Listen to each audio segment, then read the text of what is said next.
Hello and welcome to the Marcus Stalin podcast. Today we are going to look at the story of Jonah. Now, let's see the verse for what today is. Jonah 2:1. Then Jonah prayed to the Lord his God from the belly of the fish. Alright, so Jonah is an example of what you should not be like. Now, let's see where is Jonah mentioned. He is mentioned in 2 Kings 23 to 25. It is about Jonah, son of Amittai. How do I pronounce that? I have literally no idea. Now, Jonah goes to Jeroboam. King Jeroboam, he was an evil king of Israel, the northern kingdom. And you can read about this also in the book of Jonah. Now, in the Bible, let me tell you the story of Jonah.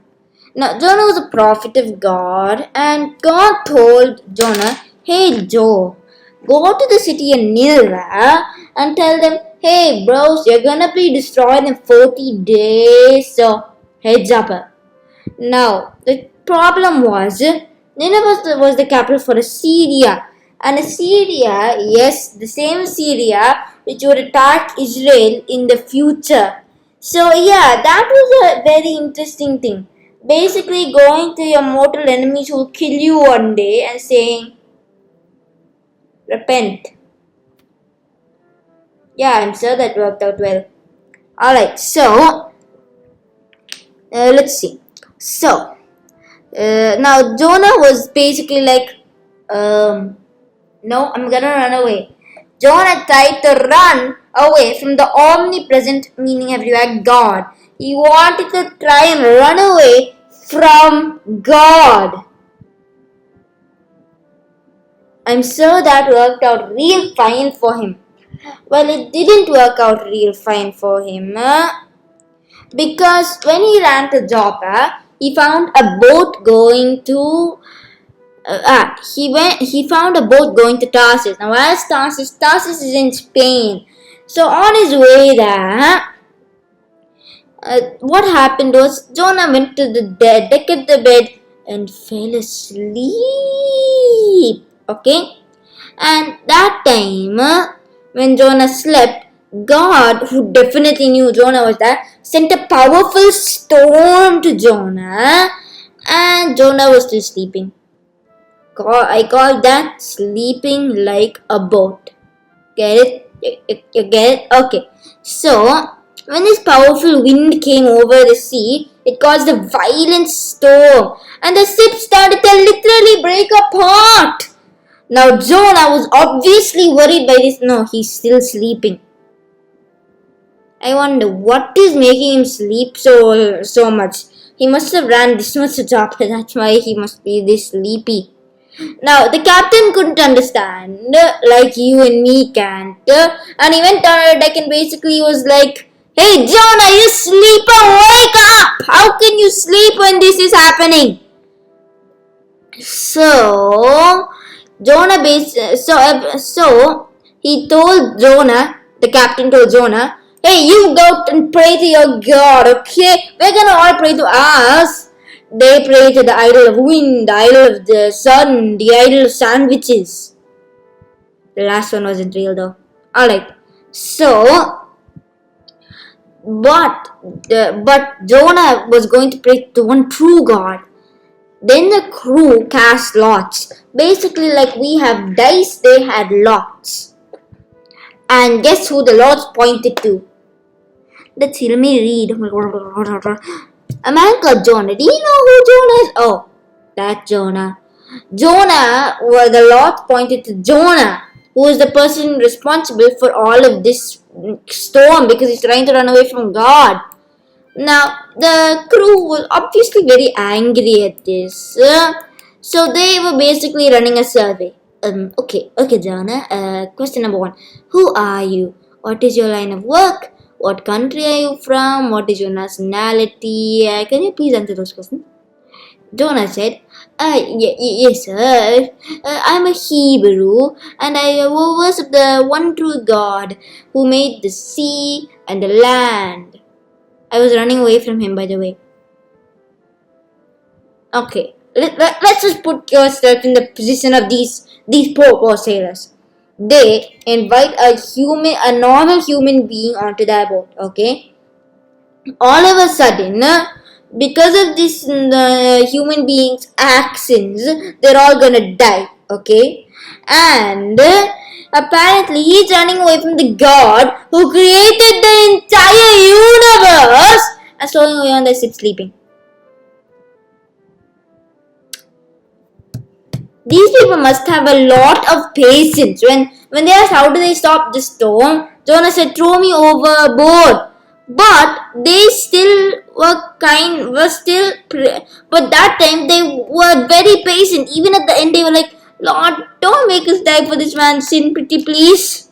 So that was them. Now, when that happened, they threw Jonah overboard, and the storm literally ceased or stopped. Now, as Jonah was drowning, a whale swallowed him, or a big fish. Now, you might be like, I'm a little atheist and I'm coming and saying that is impossible. I'm telling you, remember the literal human being who survived being eaten by a whale? You might be like, no human being has survived being eaten by a whale. Well, you are wrong. Because there is a literal man in the world who survived being eaten by a whale. You might be like, that's impossible. Meet James Bartley. He also had a 19th century story where he was swallowed by a sperm whale. He lived in the stomach from the whale. Which, by the way, the whale was dead. The whale was literally dead. But either way, he was in a whale.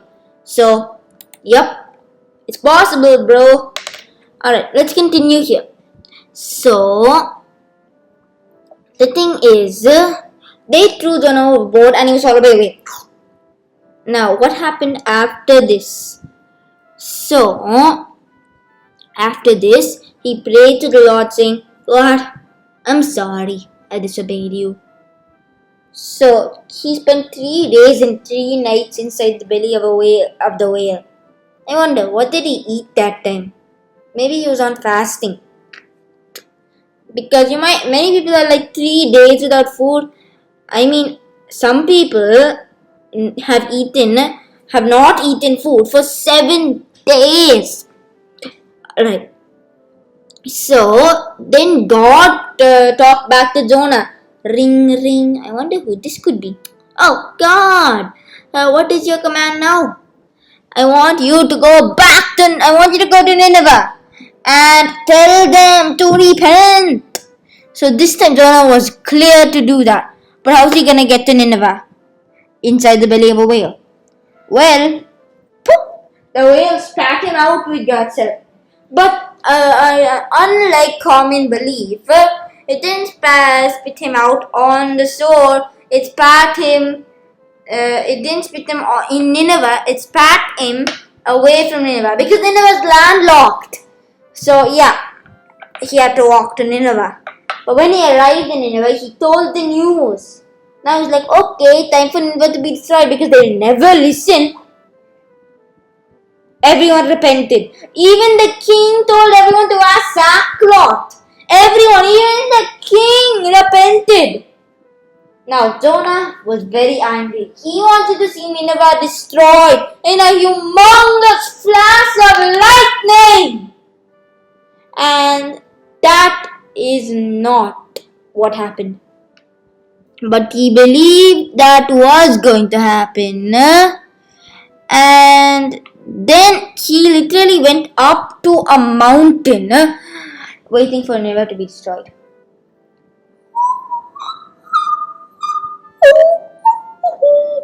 Now God told Jonah, is it right for you to be angry. But then Jonah got angry at God, saying, "That is why I ran away from Tarsus.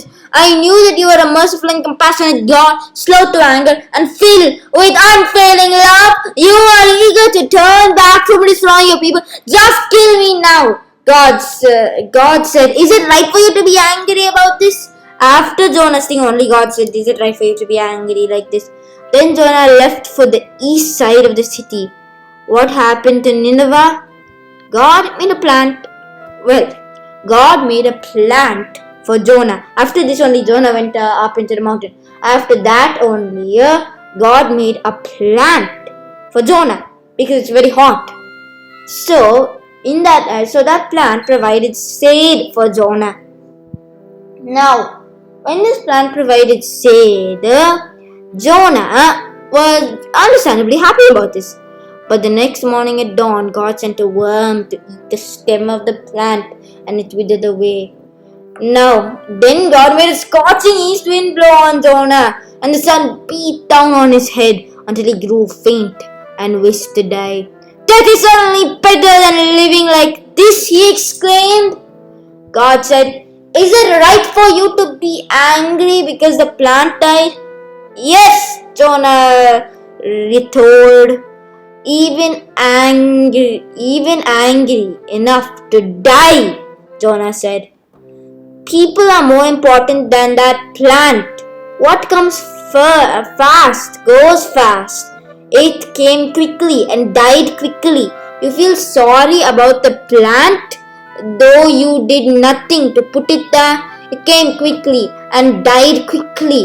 But Nineveh has more than 120,000 people living in spiritual darkness, not to mention all the animals. Shouldn't I feel sorry for such a great city?" God basically said like that. But here's the sad part.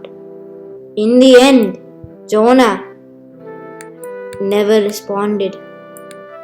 The lesson we learned from the story of Jonah is we need to forgive. Forgiving is hard, but when that happens, remember that God forgave you and me for eating that fruit. So remember that always we should forgive.